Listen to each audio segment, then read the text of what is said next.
Okay, so this is the exam review for chapters 16, 18, 23. 16 is the demand for resources, 18 is interest, rent, and profit, and 23 is the income distribution.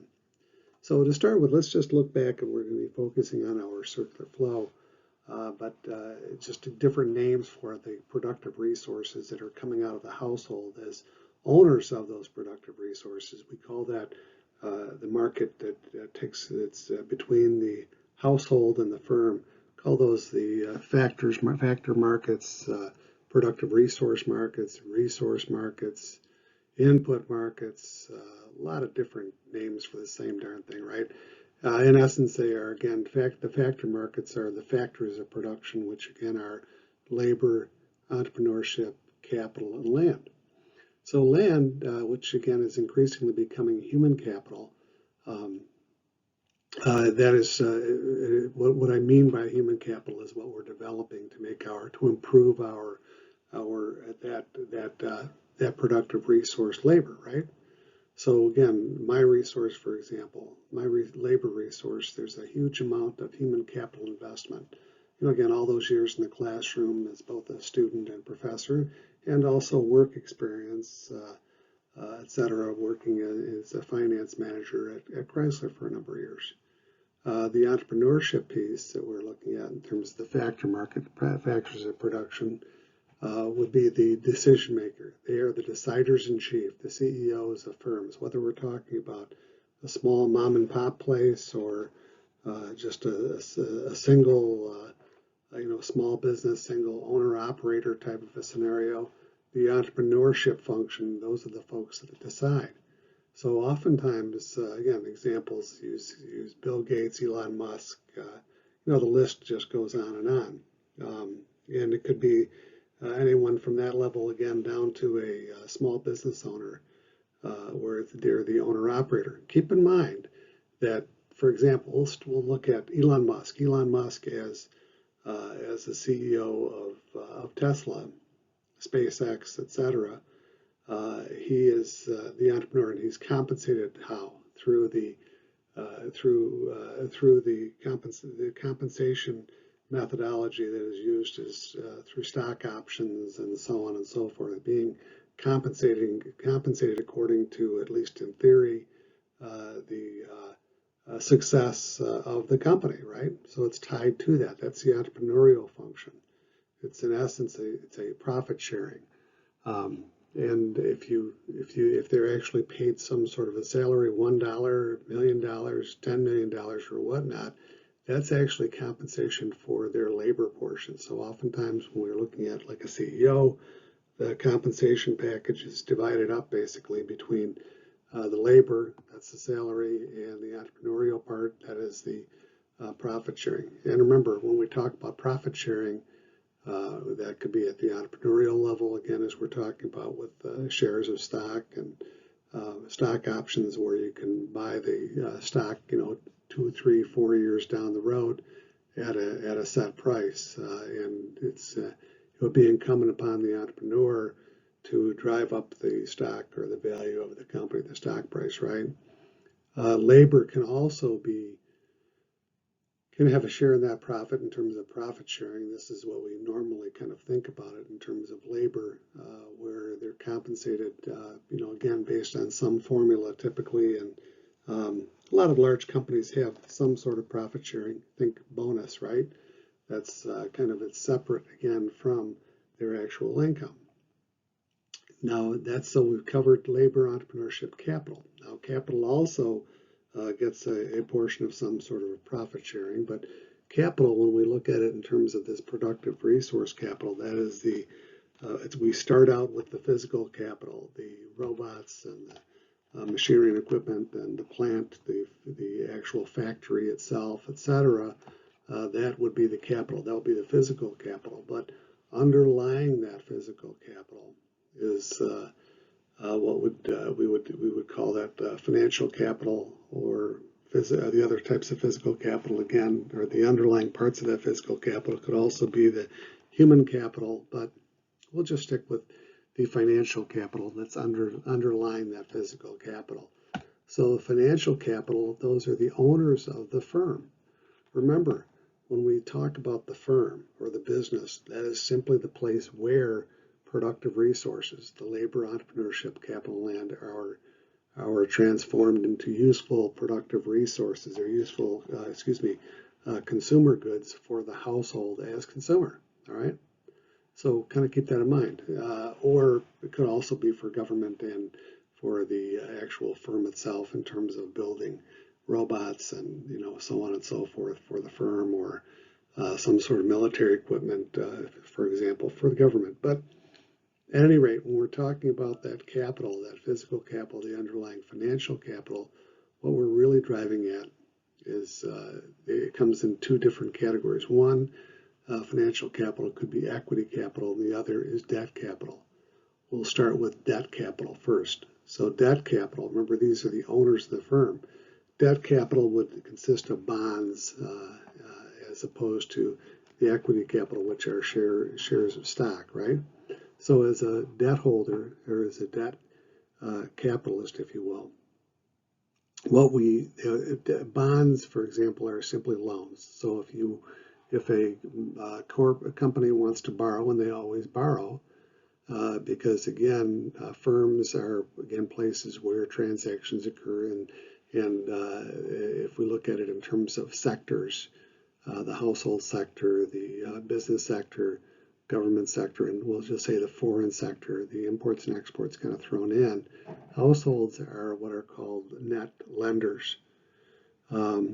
Overall, it seems, I know there's a lot of debt involved on the household side, but overall, the household as a sector is a net lender. Think about old people. When you're not working, you have to have the financial resources in order to live, right? So that's why you conserve, you save, and you build up your wealth so that you can pay for those when you're older, when you're no longer working quite as much, for example. And we look at the government sector. The government sector is a net borrower to the tune of $30+ trillion at this point. That goes without saying. The foreign sector, those are net lenders. They are net. That would be loaning. It's again, as the foreign sector, we'll just stick with that. It's a net lender. We'll talk more about that kind of going forward. Finally, the business sector. The business sector, surprisingly enough, is also a net lender, right? So when I say surprisingly enough, the reality is, if you think about it, the term other people's money kind of comes into play. Would you rather use your own dollar in your pocket, or would you rather borrow it from someone else and use that to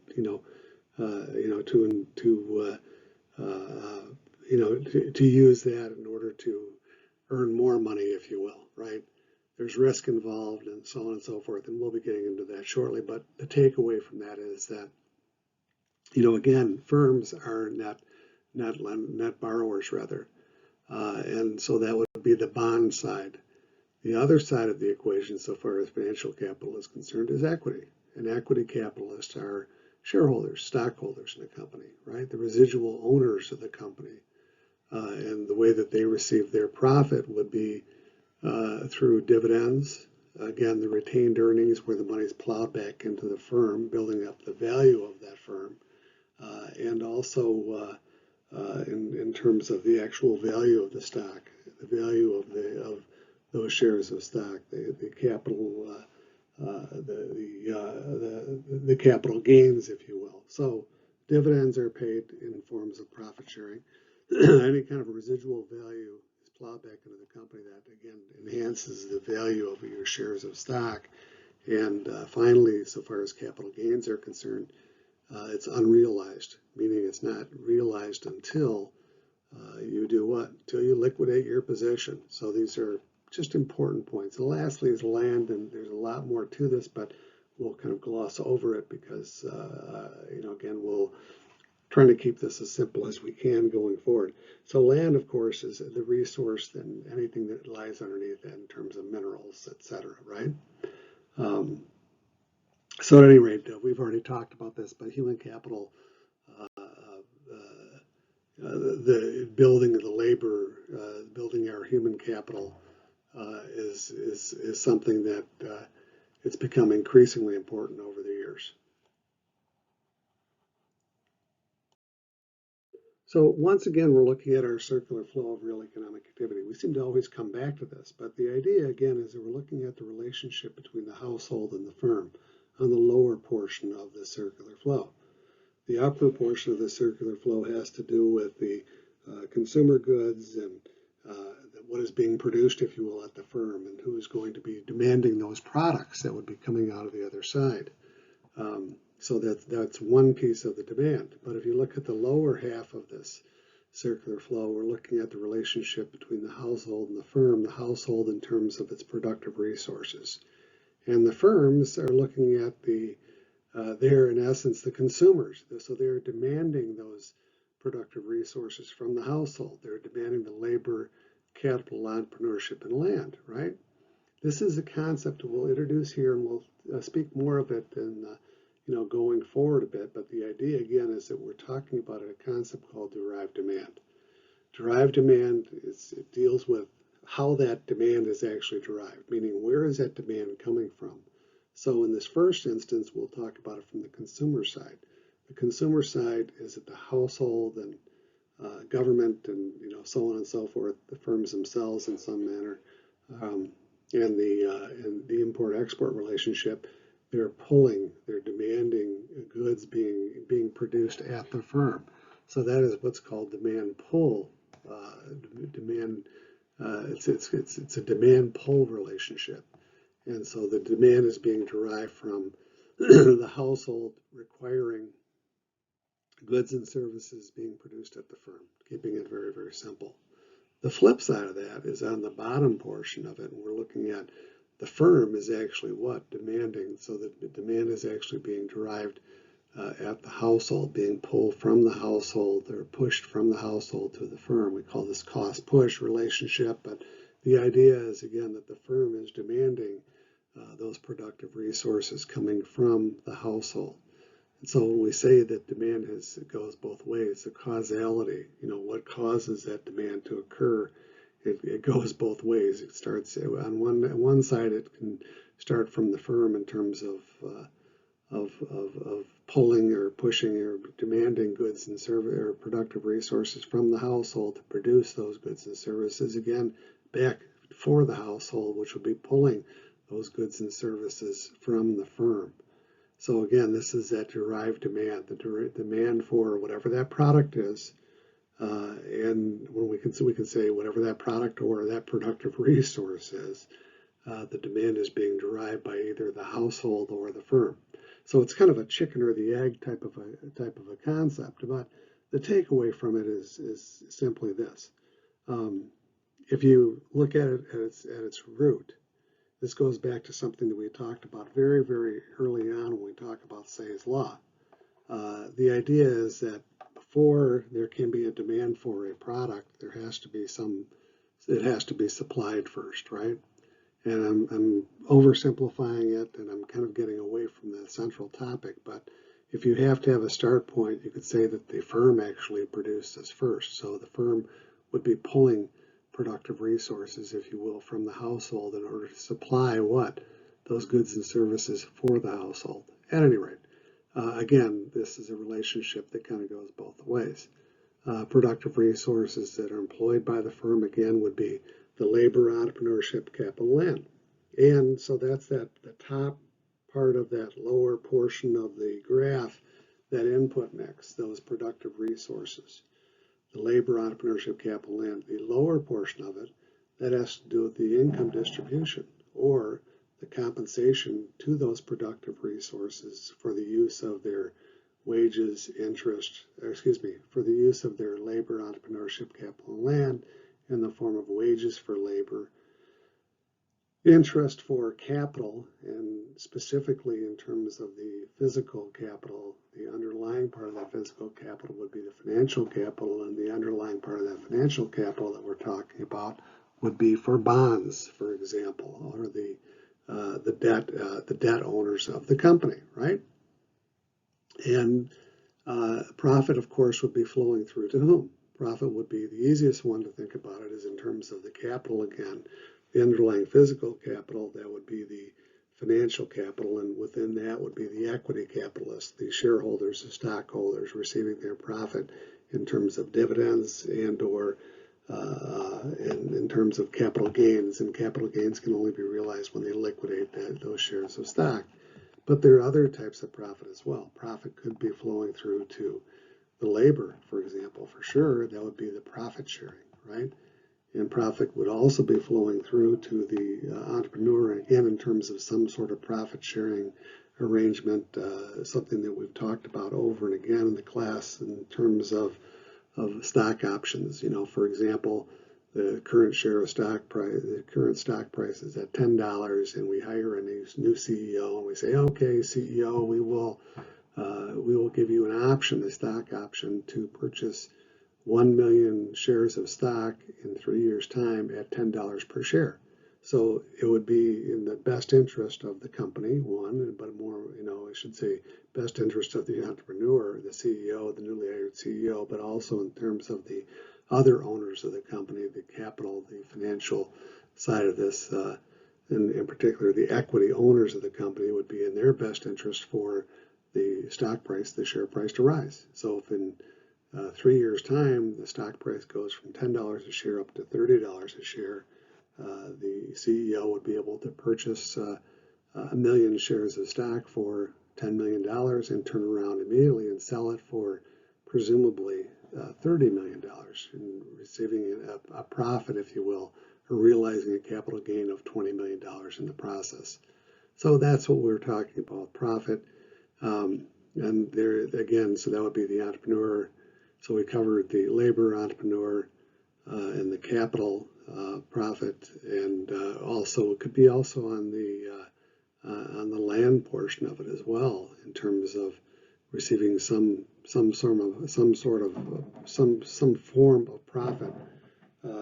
Again, for the use of those that productive resource land, right? There has to be some profit. And lastly, again, the rent that would be flowing through specifically for the use of that land, whether we're talking about oil coming out of the ground or crops in the field, right?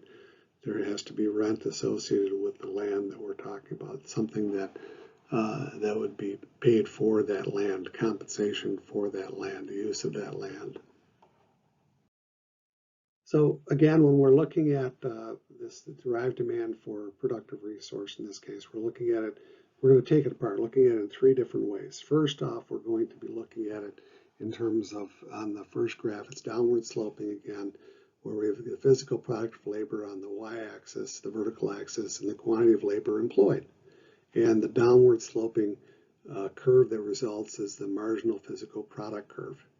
And what that means, in essence, is that the more labor that's employed, the lower the less that marginal physical product. So we're adding 1 more person to the mix, 2 more people, etc.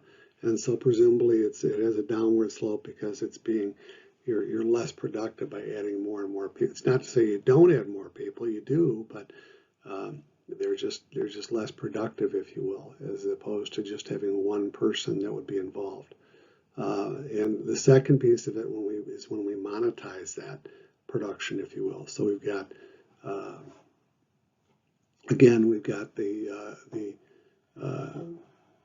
on the y-axis, we've got the dollars that would be associated with it.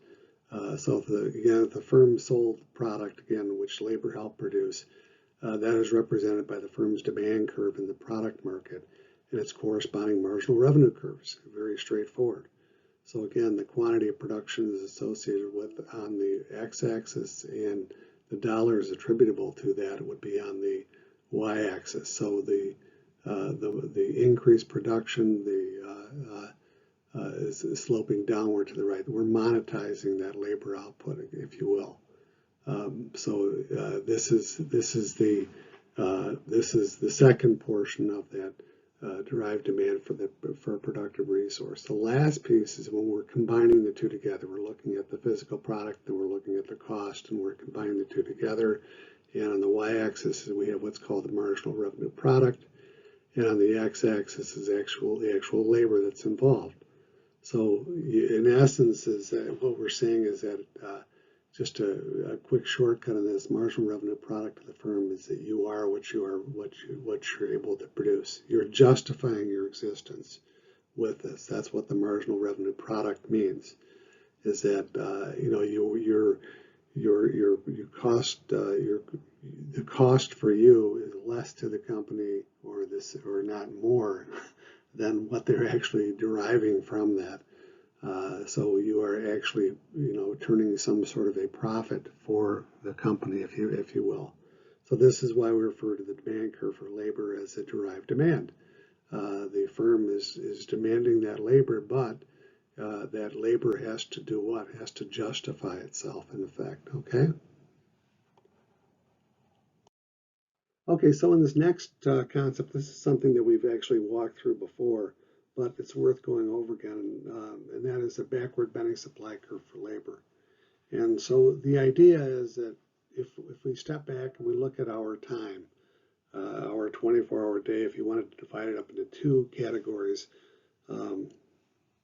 one would be work, and the other one would be leisure, or any time that you're not working, whatever that is.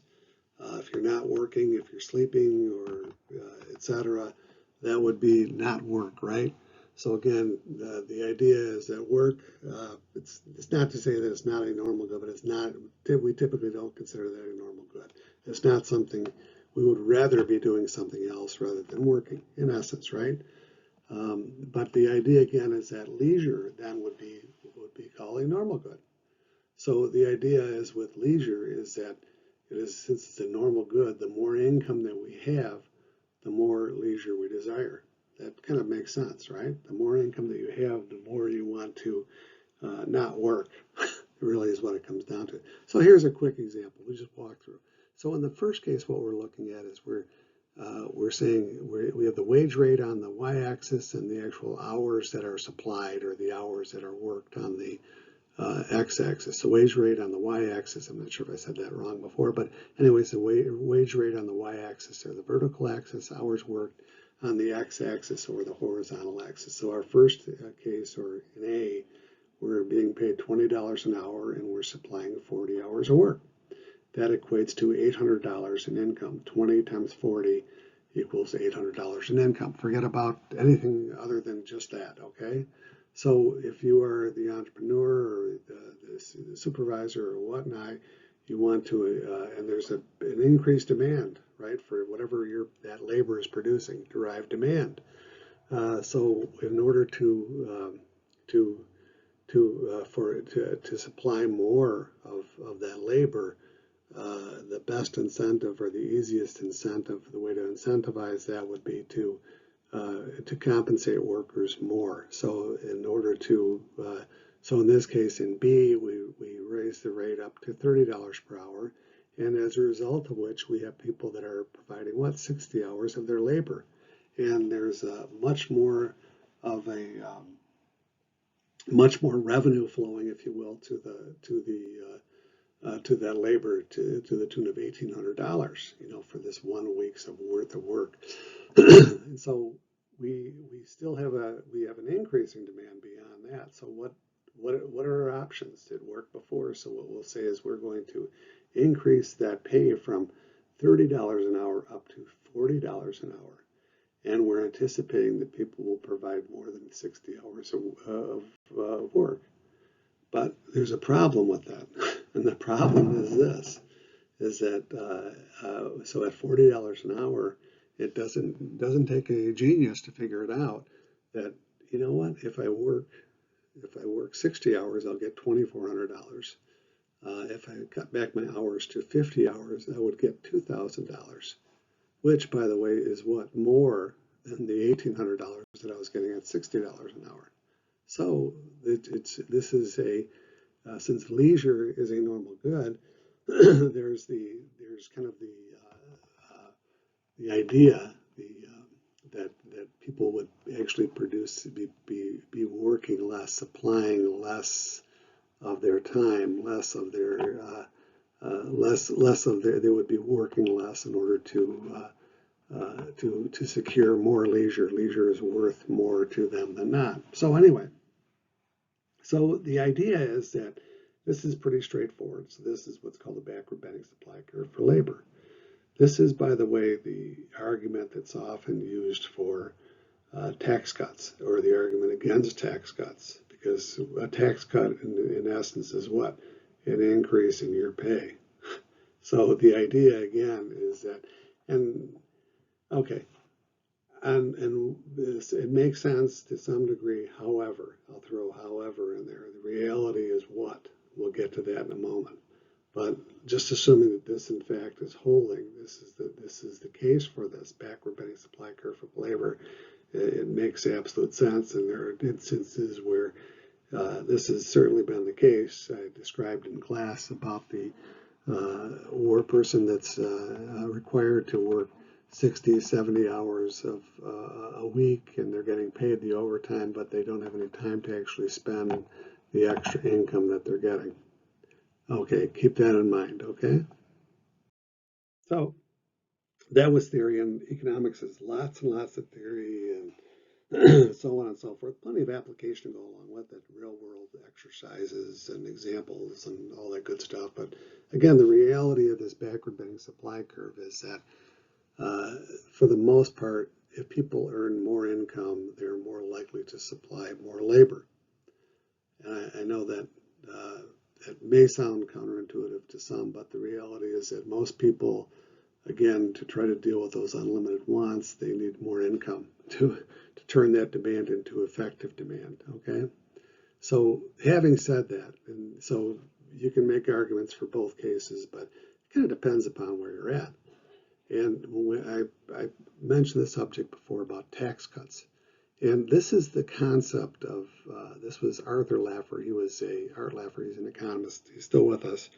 It goes back many years, probably 40 plus years ago, or 40 years ago, we'll say, back in the early 1980s. And the idea was with Art Laffer, he was saying that if you reduce taxes, we could end up with more revenue, more tax revenue flowing in. More specifically, not just taxes, but the tax rates. By reducing tax rates, we end up with more revenue. So if we go back to our basic price elasticity of demand model, which we could turn into tax elasticity as well, same idea. And what we're saying is that when taxes are at a very, very high rate, and on the left-hand side, we're showing the Laffer curve. And to start with, you increase taxes, you end up with more revenue. Tax rate on the bottom, government revenue on the y-axis, the tax rate again on the x-axis of the horizontal axis. So higher tax rates, the higher the taxes that are out there, the more government revenue that's flowing in. You reach the point, however, when you get to that midpoint, remember the darn midpoint, looking at the right-hand side, where if we raise taxes in the elastic zone. So again, this is an odd way of presenting it, but stepping away from the Laffer curve idea is that if our taxes are such that we've actually seen a reduction in the amount of taxes collected, it might not be a bad idea to do what? To reduce taxes. And by reducing those taxes, we actually end up with more revenue. That's really what it's all about, right? I know we can get into the different discussion about why does the government need more money or why doesn't it, so on and so forth. But just on a strictly academic level, we'll say the path forward for that, if you want to get more revenue and the taxes we figure are too high, the quickest or the surest path to get more taxes would be to do what? Yes, to cut taxes, to reduce tax rates, all right? And we'll talk more about that as we go forward. Yes, it has worked in the past and it's worked quite well. Okay, so a couple of quick concepts here. One is we're going to talk about educational attainment, and this is fairly straightforward. The idea is that the more there is a correlation, there's a linkage, not always the case, but a pretty good linkage, or on overall, on average, there's a correlation, if you will, between education and income, right? So the more income that you earn, the more education that you have, the more income that you will be earning. Again, we'll throw that ceteris paribus, all else equal. It all depends on the degree and, so on and so forth. But in general, if you're in your chosen field or chosen interest area, the more education that you have, the more income you will be able to receive. And that's pretty straightforward. But it does come at a huge cost, right? That educational attainment comes at a huge cost of what? Developing your human capital. Very high opportunity costs associated with developing that human capital. So these are all things to kind of weigh and so on and so forth. So onward we go. We talk about the income distribution. And we can just start right from this, the beginning. Do we have an equal income distribution? No, we do not have an equal income distribution. Said this over and over again. And we've talked about equity quite a bit. And again, when we're saying equity, we're receiving no more than your opportunity cost level of compensation in the long run. And the question marks are here because the reality is that if we're looking at the short run, there's oftentimes equity is violated because in the short run, people can earn more than their opportunity cost level of compensation, and it's justified. Meaning, we had an example in class about a computer engineer who has 2 or 3 jobs and is earning 2 or 3 times the income at a very high rate. I'll say it's unusual, but it's not uncommon. A lot of people are out there working more than one job, but if you can, as a computer engineer, how can you do 2, 3 jobs? Well, you know more than other people. You're much more efficient. You're much more effective. But you're earning very high income as a result. And what does high income, what does economic profit, producer surplus, what happens in a competitive environment? Other people see this and they want to copy that. So you're copying those mousetraps in essence, right?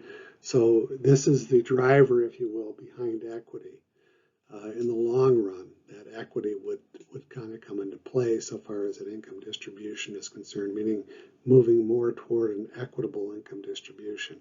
It's not to say it's going to happen on its own. There are things in play that have to drive that, but there has to be sufficient competition, which goes back to market structures when we're talking about perfectly competitive markets as opposed to all the other end of the spectrum, monopoly. Monopoly, you end up with it's absolutely violating equity and efficiency for that matter. But at any rate, you get the idea. The closer we move toward that perfect competition, that's the driver behind this. How we can move closer to equity, and if we move closer to equity, we are moving closer to equality.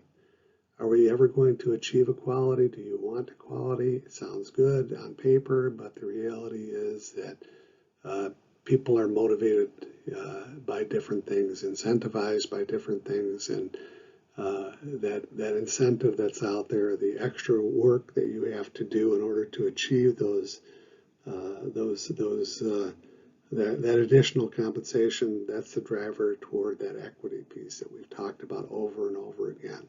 So anyway, there's a direct connection, if you will, between compensation and prices to the consumer. That's where efficiency comes into play. Remember, in order to have efficient markets are what? The maximum number of goods and services for the lowest possible price. In order to have that, for that to occur, you have to have equity on the other side. Remember our derived demand, the household owners of productive resources, and then household as demanders in terms of the consumer goods that are being produced in the product, goods, and services markets by the firm, right? So the firm is demanding and then the household is demanding. The idea is that so long as the firm does not pay more than the competitive market price for whatever those goods and services are, the productive resources. So that area, the firms have to be competitive as well. That's where we get into market structures, right? So again, there's a direct connection between that compensation and the prices to consumers. A friend of mine, actually my sister was talking about the prices for hockey tickets, right, of all things, and for for the Las Vegas team. I forget the name. It escapes me. The Black Knights or the whatever. Anyway, the Las Vegas hockey team. The tickets are just absolutely outrageous, like hundreds of dollars. And again, this all drives us toward that income distribution. These are the drivers that are going on kind of behind the scenes that are pushing the buttons. And again, that's more to follow. Okay. Okay, so here we are with productivity. So this is again our productive resources that we're talking about. If we're looking at productivity in terms of again, those productive resources, it could be labor, entrepreneurship, capital, land. We'll stick with labor. Labor is the easiest one to kind of see, but it's also goes well beyond, especially when we talk about increased productivity. Much more has moved toward the technology piece. And if we're talking about technology, of course, that would be the actual physical capital that would be being used, robots and machinery and equipment in a plant. At any rate, focusing on labor, we're looking at our connection here between lug nuts and productivity. So we're producing lug nuts, the things that go attach the wheel to the hub of of an axle of a vehicle, of a car. Keeps your wheel on, right? Those are the lug nuts. And so we're producing these lug nuts, hourly compensation rate of $20 per hour, and the physical productivity of that labor, what we're actually producing in that 1 hour, is 100 lug nuts. So the unit labor cost, the amount of cost associated with labor that's applied to that lug nut is 20 cents. $20 per hour divided by 100 lug nuts gets us to 20 cents. So if we have an increase in productivity, nothing else changed, meaning the labor compensation hasn't changed, still at $20, physical product increases by 10%, so we're actually producing 110 lug nuts. That drives down that unit labor cost by 2 cents down to 18 cents per.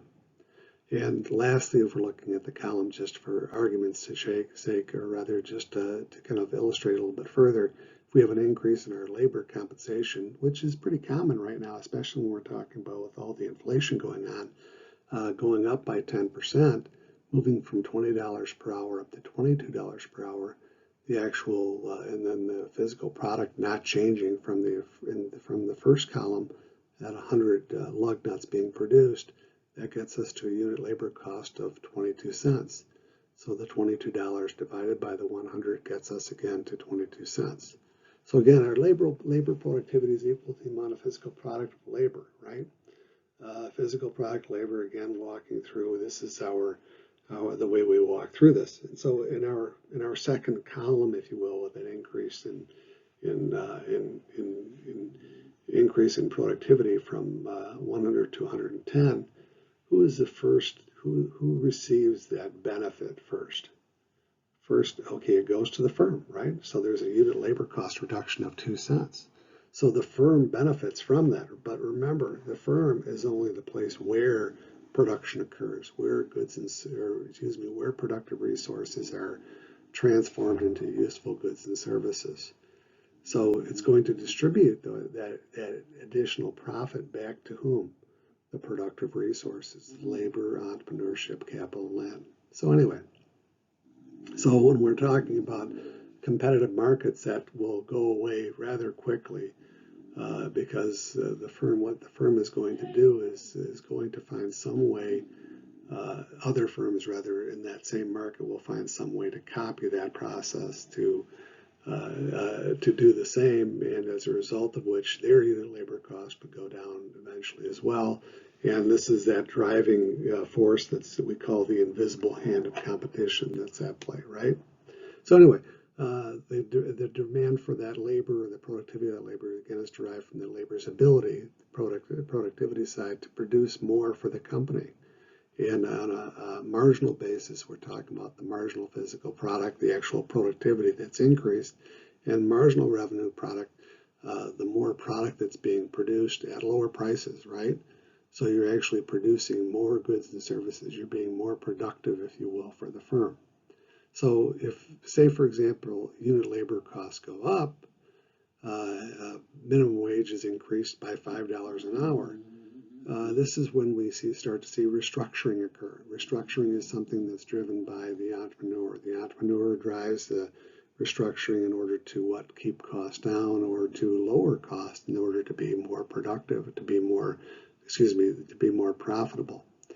And again, when we're talking about all these things, the drivers behind all these things they could be external to the market, could be imported goods and services that are coming in at lower prices. So the firms have to respond in the form of the entrepreneur rather having to respond for the firm in order to change that productive resource mix, move away from labor and use more capital, more physical capital in the process. And again, all this is driven by that opportunity cost concept, that the opportunity cost associated with rent, profit, interest. These are all things that when we talk about opportunity cost and normal profits, if you will, meaning we're getting our opportunity cost level of profit enough to just keep that productive resource producing, rather than moving on to the next firm, right? To keep that productive resource happy, just happy enough to stay.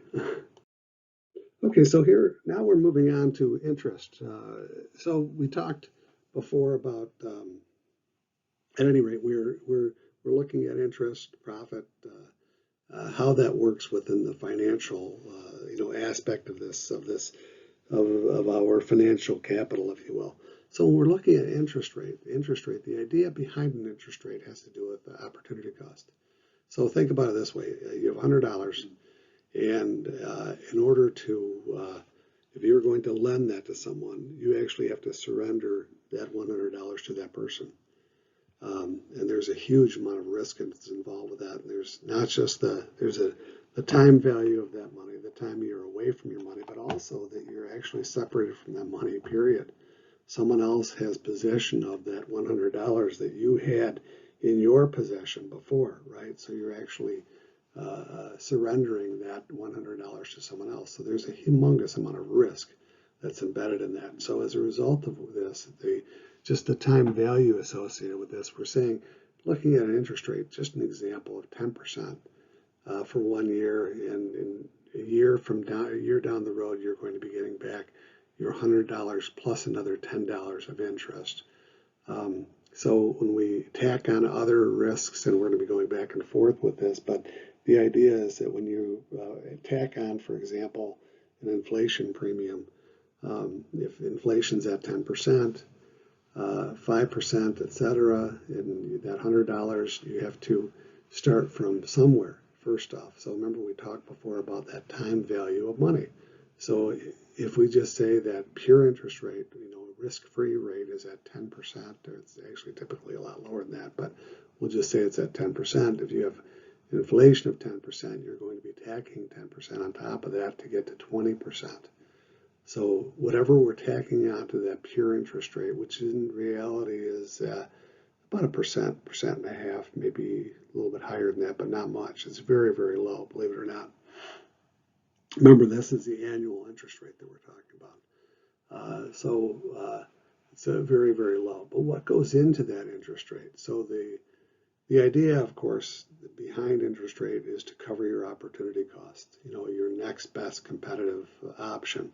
So going into that composite rate, we start with that pure interest rate, no risk, just that time preference piece. We allow for financial uncertainty, and there are a bunch of other things, including preferential treatment in the tax codes, as opposed to, to borrow money, you can write off the interest that would be associated with it. The gain and loss of the purchasing power, that would be the inflation premium. There's deflation there as well, which is a good guy if you want. If you have an interest rate that's higher, but we'll leave that go. Just look at it in terms of there's that purchasing power that's lost, in terms of that inflation. So you want to be able to account for the inflation that you're experiencing out there. But getting into kind of the detail on the risk side, it gets there tons. This is just a quick few things that we're going to run through. One is the price risk, and that's the rise and fall of the price based on interest rates. So here's an example. You're holding on to a loan, a bond that's 5% interest in 5 years, meaning that you're going to be earning interest over 5 years, and you're going to be getting your principal back at the end of 5 years. So when we talk about price risk, what we're saying is that so if interest rates are currently at 5%, and then the going interest rate on that same instrument, that same financial security, that same bond, that same loan, a year from now goes from 5% up to 10%. If you hold the two in front of you, they're exactly the same company, same risks and so on and so forth. What's the difference? You're getting 5%. The new issue bonds are coming out at 10%. So what happens to the value of the one that you're holding versus the other one that's coming out? Yes, the price of it has gone down. The value of that has gone down. Reinvestment risk, that's the higher the coupon rate, the less likely you'll be able to reinvest at the same or higher rate. Again, what that means is that back to the scenario that I was speaking of, where you're going from 5 to 10%. Let's go the other way around. Say you've got a bond at 10%, and the bond is you're reaching the end of the maturity of the bond, right? And where you're going to be, the bondholder's going to pay you off and be done with you. The lender is going to be, the borrower is going to be done with you, and the interest rates have gone from 10% down to 5%. That you're going to have a tough time trying to replace that 10% with 5%. You can't do it. That's reinvestment risk that's out there. Interest rate risk is a combination of those price risks and reinvestment risk. It just gets very, very complicated. Tons of other risks that are out there: foreign exchange risk, political risk if you're in another country again, and always again that inflation impacting the price, reinvestment, and therefore the interest rate risk that we mentioned before. And there are just unbelievable number of risks that you could kind of that you could kind of go along with, that you could kind of dig out and so on and so forth. But the idea is that whenever you see an interest rate, posted interest rate on a billboard, or some advertising on the internet or on television or whatever, you have to realize that there's a humongous amount of work that goes into developing that interest rate, and to develop that composite interest rate, the composite rate that will be associated with it. So interest rates they can get extremely, extremely complicated, keeping that in mind. Okay, so just revisiting some topics that we've already discussed. Of course, we're looking at physical capital and human capital and financial capital. So if we're looking at, we'll just stick with the physical capital first. Physical capital is a part of the productive resource mix that would include such things as machinery and equipment and whatnot, the things that go into the firm, and also the firm itself, the actual physical structure, if you will. That'll be the physical capital. The human capital, of course, is our labor.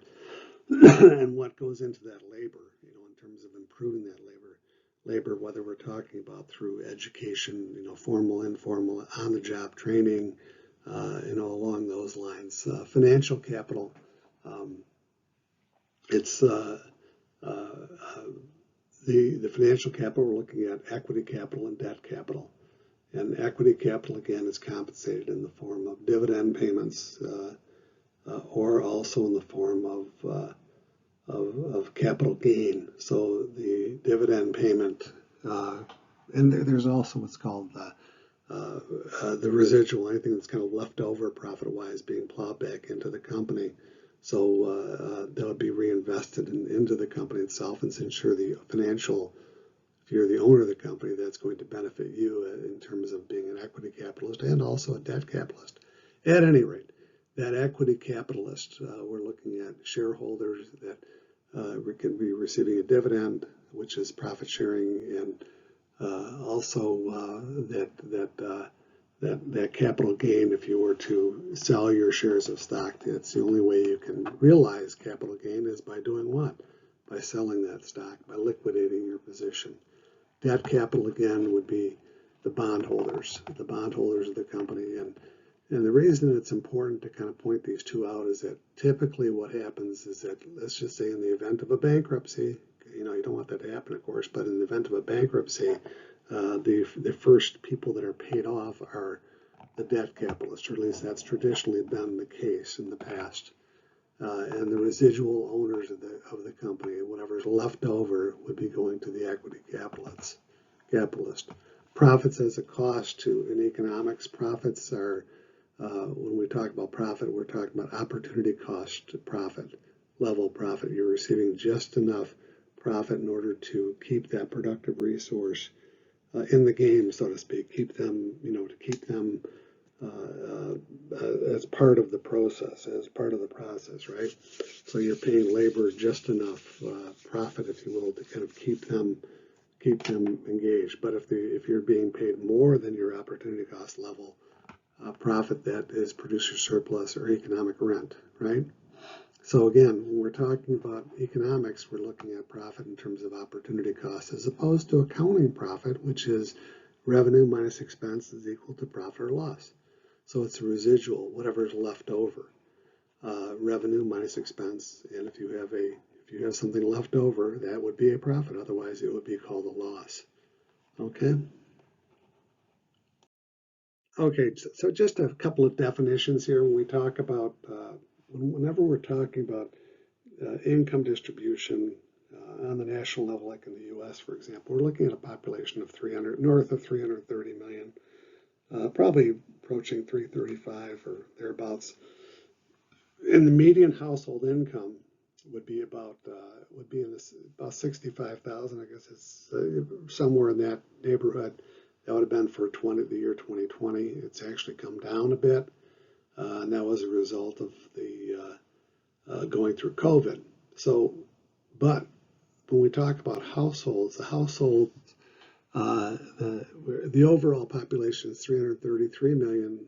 The household, we're talking about probably 130 million. So we're looking at a little over, like just 2.5 persons, if you will, per household. So typically we're talking about more than one income per household, just to kind of, to understand what we're talking about here. So if we're looking at two people, we'll just round up to $70,000. 65 doesn't matter. So we're looking at $70,000. So we're looking at two people in that household earning $35,000 a year. And if you look at it in terms of how many hours are worked per year, it's about 2,000 hours with some time off for good behavior, right? Vacation time, etc. So about 2,000 hours per year. And that equates to about, we'll just say $15, $17.50, if you will, per hour, which is, it's not bad money, but it certainly is not, it's not what you would consider someone who's rich, of course, but this is the median household income that we're talking about. And the idea is that it has gone up. This is the real median household income. So this is a good thing. It's gone up, and it's it had been rather flat, dropped off quite a bit for a number of years, going back to about 2000. So there's a good 15-year period where we did not have a higher real household income. But again, that has actually gone up, so that's a good thing. So just to kind of put it into perspective, when we're talking about median, that's the midpoint. That is the halfway point, right? It's not the average. It's the median. It's pretty close to average, but anyways, you get the idea. It's not the mean. Mean would be average. This is the median household income. So when we get into taxes are always it's always a touchy subject, because the idea behind taxes are manifold, if you will. One of them is that we're talking about the redistribution of income. That was one of the purposes. When we're talking about tax, in this case, we're looking at the federal income tax, which is comprised of, at the federal level, we're talking about the federal income tax. Just to kind of put it into perspective, 95% of the federal income tax is paid by the top 50% of income earners. And what that means is that that kind of brings into play that the whole idea of a progressive tax. The more income that you earn, that more portions of that on a marginal basis kind of going forward, if you will. The higher you get, the higher the rate of taxes that you're actually paying. So the question I have is there a problem? Do you have a problem with that? And you can see from the graph on the right, these are the different taxes, but at any rate, just focusing on that federal income tax, what you'll notice is at the lowest quintile. So the when we're looking at a population, it's divided up into quintiles. Quintiles meaning we have it's the lowest quintile would be the lowest class, lower class. Second quintile would be the lower middle class. The third quintile would be the middle class. Fourth quintile would be the upper middle class, and the fifth quintile would be upper class. So it's quintiles divided. You're dividing the population into fifths. All right, so the lowest 20% up to the highest 20%. There are other breakdowns in there as well, but what we're saying is that 95% of the taxes that are collected by is paid by the top 50% of income earners. So the problem with that is that you think about it in terms of having skin in the game. So who's going to be opposed to higher taxes? The top 50% of income earners. Who's going to be in line or would like the idea of higher taxes? Yep, the lower 50%. And the problem with that is that you have people on both sides that they want the opposite. And that is a problem. Think about it societally, from a societal standpoint. And when I say about skin in the game, if unless you've got some reason for for this process, if you've got some, ownership is a good term. If you have some ownership in this, then you would probably have some problems with this, and I'll leave it at that. And this is all open for discussion and so on and so forth, but you get the idea. So the federal income tax is progressive by nature, meaning that the more income that you earn, the higher your tax rates are going to be. So this graph on the right is interesting because we're showing income tax, income tax, corporate income tax, payroll taxes, excise taxes. Individual income tax, that's very, very straightforward at the federal level, right? Corporate taxes, again, the idea who bears the burden of these taxes. And I want to say this point right now, burden, when we talk about the burden versus the incidence of the tax may fall on someone, but ultimately, where does that burden ultimately go? Meaning that for a corporate tax, for example, who pays the tax? Yep, the corporation, that rich old firm. But remember, the firm is only a place where production occurs, where costs are transferred. And so that cost of that tax is going to be transferred to whom? The household as owners of the productive resources in terms of lower income, or it's going to be passed forward to the household as consumer in the form of higher prices. So ultimately, all taxes, the burden of all taxes are borne by the household, either as owners of the productive resources or as consumer, okay? So the next portion we're looking at are payroll taxes. Payroll taxes would include withholding taxes for your federal income tax. More specifically, I guess, more importantly would be Social Security, not more importantly, but Social Security tax, Medicare. Social Security is 6.2 times 2, 12.4. Medicare is 1.45 times 2, 2.9. And so that's pretty much, that would definitely, there's some progressivity to that in terms of it's linked to whatever you're paying in, but it gets rather complicated. But the idea with Social Security and Medicare, these are part of those payroll taxes, which would also include withholding taxes. Excise taxes, we're talking about either ad valorem or per dollar that you're spending, if you will, or ad unit per per pound, per per gallon or whatnot. Those are the kind of looking at the ways how they're actually collected. Those excise taxes they're what are called regressive taxes because everybody pays the same amount. It's a flat tax, right?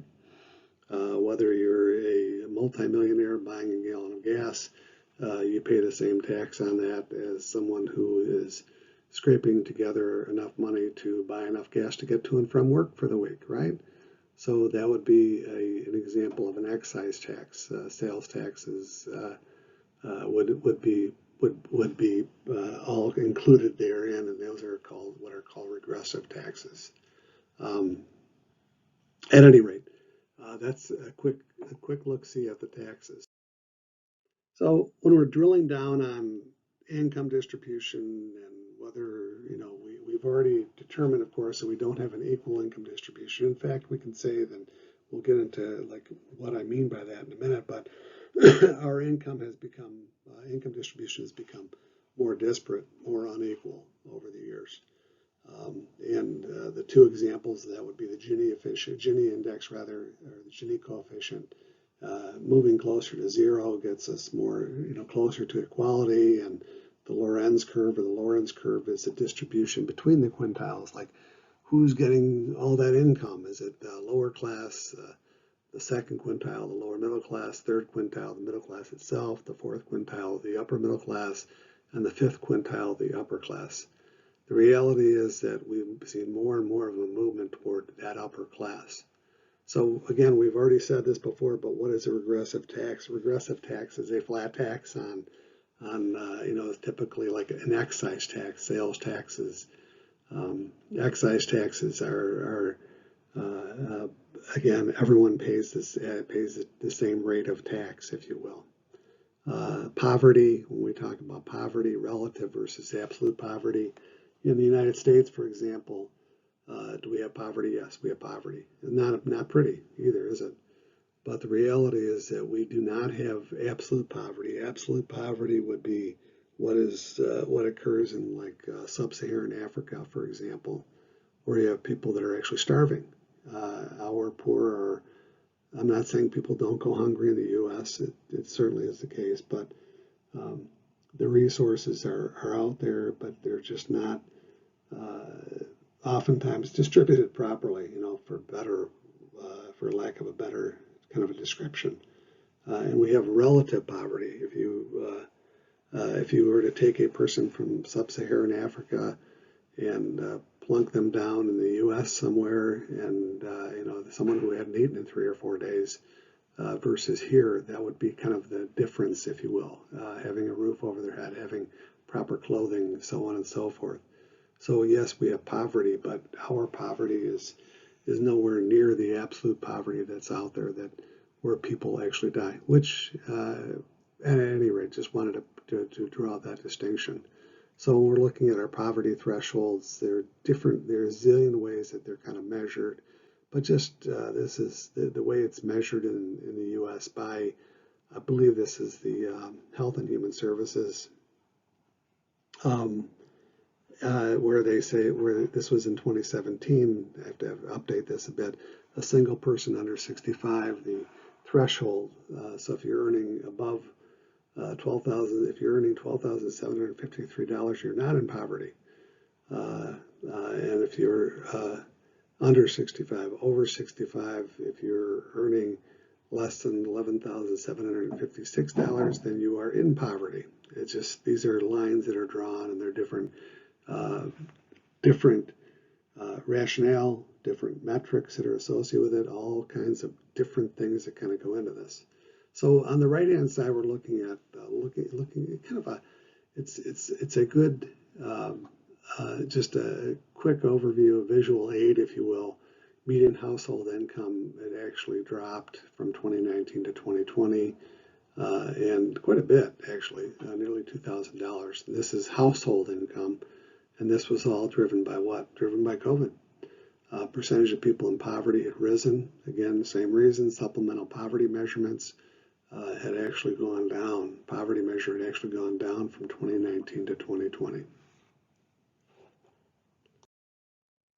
So again, quickly, when we're looking at the Gini coefficient, Gini was an economist, Italian economist, and the idea is that the closer you are to zero. So if the Gini coefficient came in at 0.0, that meant that everyone is earning the same exact income. So movement away from that, of course, moving up, moving away from that zero is going to be it's less equal or more unequal income distribution. And over the years in the U.S., we've moved more and more away from that equal income distribution, much more disparate income going back into the early or the mid 1960s, we were at 0.39, and then now we're up to about 0.49. So that's quite a bit. And it's been pretty consistently going up. And the chart, so apologize for this, moves from right to left. But what's interesting about it is it had gone down in 2019, which is a good sign. But it's come back up again because of COVID. Yes, indeed. So lots of different reasons why the Gini coefficient has gotten worse or has worsened in the U.S. A lot of different reasons that we've kind of discussed in class, but that's just the idea again. These Gini index or Gini coefficient, just keep in mind that the closer you are to zero, the more equal is that income distribution. So once more, when we're looking at this, the Lorenz curve or the Lorenz curve, it's very similar to the Gini coefficient in terms of what we're really looking at is that we're looking at how much income is going to the different groups. Is it going? Are the rich getting richer in essence, right? So if you look at this and we see the distribution of that income, the reality is that yes, it has. This is going from 1968, 2006. It's actually gotten worse since then, but we'll leave it at that. So we'll just look at this in terms of where that income has kind of landed. We'll look at comparing 1968 to 2006. The lowest 20% was at 4.2% in 1968. The lowest 20%, 3.4% income. That's their share of income, which has gone down. Second, 11.91 rather in 1968, down to 8.6 in 2006. The third, or the middle class, if you will, 17.6% down to 14.5%. This is not going well here. The fourth quintile, 24.5% in 1968, and it went down to 22.9% in 2006. Highest income, here we go, 42.6 went up to 50.5%. So so all incomes have gone up for the most part, but the ones that have gone up the most and just overtaken all of them really is that top quintile, the upper class. So this is where that attribution, what's the driver behind that higher that increased income disparity. Okay, so this is a Lorenz curve or Lorenz curve. I forget the pronunciation exactly, but it breaks it down by quintile, and it's very, very telling.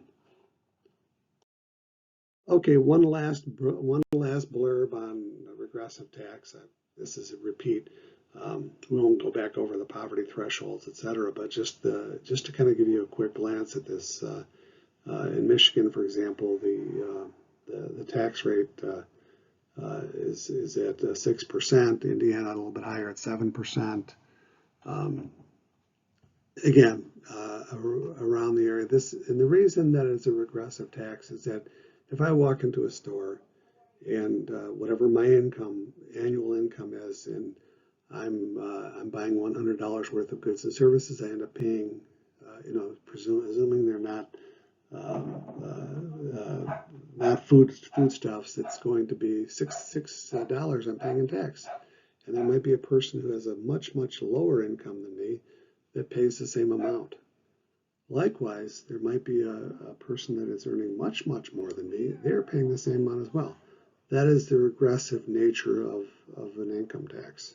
Excuse me, not an income tax, but of a sales tax. That's what we mean by regressive nature. Everyone pays the same, regardless of income. Okay, and I'm going to stop here. That's enough.